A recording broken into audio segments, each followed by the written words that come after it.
حضرت علی رضی اللہ تعالیٰ عنہ نے فرمایا، جس کا ملنا دعا سے بھی ممکن نہیں ہوتا وہ چیز بھی تہجد سے مل جاتی ہے۔ ہم لوگ نیک بننا نہیں، صرف نیک دکھنا اور نیک کہلانا چاہتے ہیں، اور یہ منافقت کا اعلیٰ درجہ ہے۔ پہلے تو لوگ سمجھاتے رہے کہ وقت بدل جاتا ہے، پھر وقت نے بتایا کہ لوگ بدل جاتے ہیں۔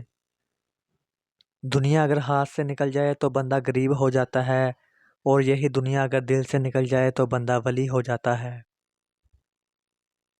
لباس قیمتی ہو یا سستا، کردار کو نہیں چھپا سکتا۔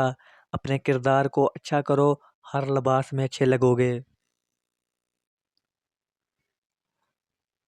حضرت شیخ رحمۃ اللہ علیہ نے فرمایا، میں پوری زندگی دو بندوں کی تلاش کرنے پر تلاش نہ کر سکا، ایک وہ جس نے اللہ کے نام پر دیا ہو اور غریب ہو گیا ہو، اور ایک وہ جس نے ظلم کیا ہو اور اللہ کی پکڑ سے بچ گیا ہو۔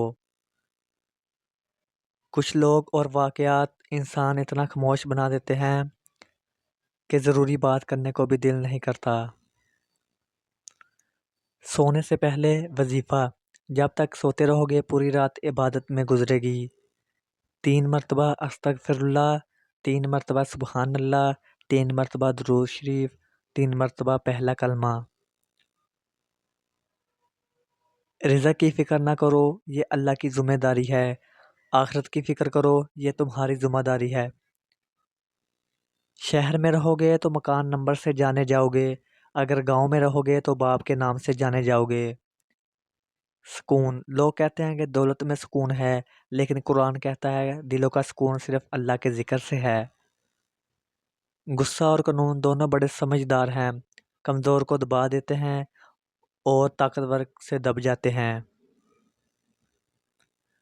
ہم نے ادب کے چکر میں قرآن پاک اتنا اونچا رکھ دیا ہے کہ اب ہاتھ نہیں پہنچ رہا۔ عورت کی تیسری آنکھ، اللہ تعالیٰ نے عورت کو تیسری آنکھ بھی دی ہے، جس سے وہ مرد کے اس انداز کو پہچانتی ہے جس انداز سے وہ دیکھتا ہے۔ حضرت علی رضی اللہ تعالیٰ عنہ نے فرمایا، جب دل اداس ہو اور وجہ بھی سمجھ نہیں آ رہی ہو تو سورۃ الرحمن پڑھ لیا کر، دل کو سکون آ جائے گا۔ عورت کو اگر ایک دن کے لیے مرد کی آنکھ لگا دی جائے تو وہ اگلے دن منہ کو 7 کپڑوں میں لپیٹ کر باہر نکلے گی۔